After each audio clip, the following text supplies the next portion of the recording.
ஆச்சி பாதாம் ட்ரிங்க். ஆச்சி பாதாம் ட்ரிங்க் ஒன்னு வாங்கினா ஒன்னு ஃப்ரீ.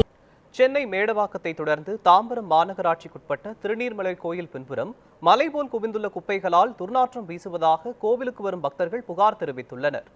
இதுகுறித்து குடியிருப்போர் நலச்சங்கங்களின் கூட்டமைப்பு தலைவர் கோவிந்தராஜனுடன் நமது செய்தியாளர் அப்துல் காதர் நடத்திய கலந்துரையாடலை தற்போது பார்க்கலாம்.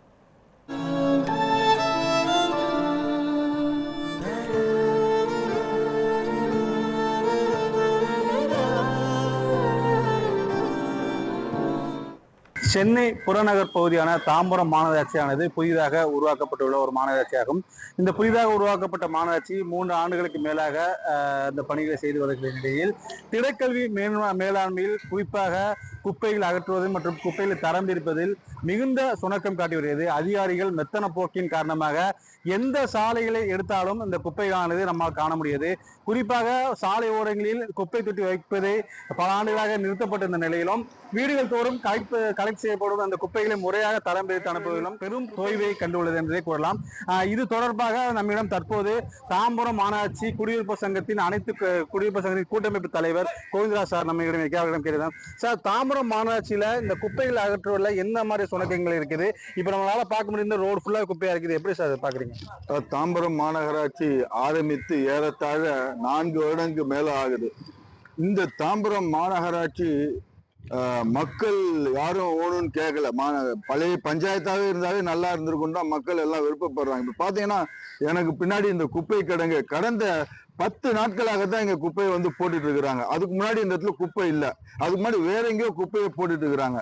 இங்க வந்து குப்பைகள் நாள்தோறும் 10 நாள்ல சேர்ந்திருக்கிற குப்பை. இதனால் பாத்தீங்கன்னா இந்த சாலையில வந்து டிராபிக் பாதிக்கப்படுது. இந்த சாலையில காலையில வந்து பாத்தீங்கன்னா சாலையே முழுதும் ஆக்கிரமிக்கப்படுகிறது.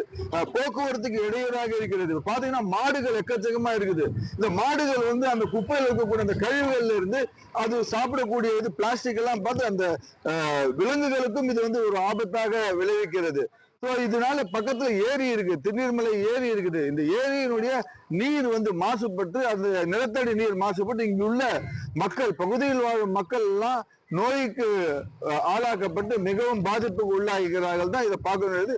உடனடியாக அரசு வந்து இந்த இடத்தை, இந்த குப்பைகளை அகற்றிவிட்டு மீண்டும் பழைய நிலைமைக்கு வருமாறு பொதுமக்கள் கோரிக்கை விடுக்கிறார்கள். சார், குறிப்பாக நம்ம இங்கேருந்து பார்க்கும்போது தெரியுது திருநீர்மலை கோயில் கோபுரம்.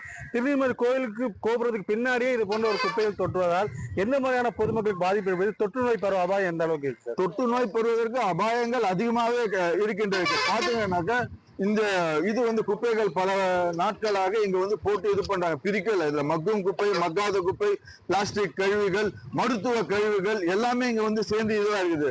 இதனால பாத்தீங்கன்னா மக்கள் வந்து இப்ப காத்தடிக்க போறப்ப இந்த இதுல இருந்து வரக்கூடிய கிருமிகள், கண்ணுக்கு தெரியாத இருக்கிற கிருமிகள், அதை வந்து சுவாசித்தாங்கன்னா அது மூலியமா மூச்சு திணறல் மற்ற நோய்கள்லாம் வருவதற்கு வாய்ப்பு இருக்கிறது.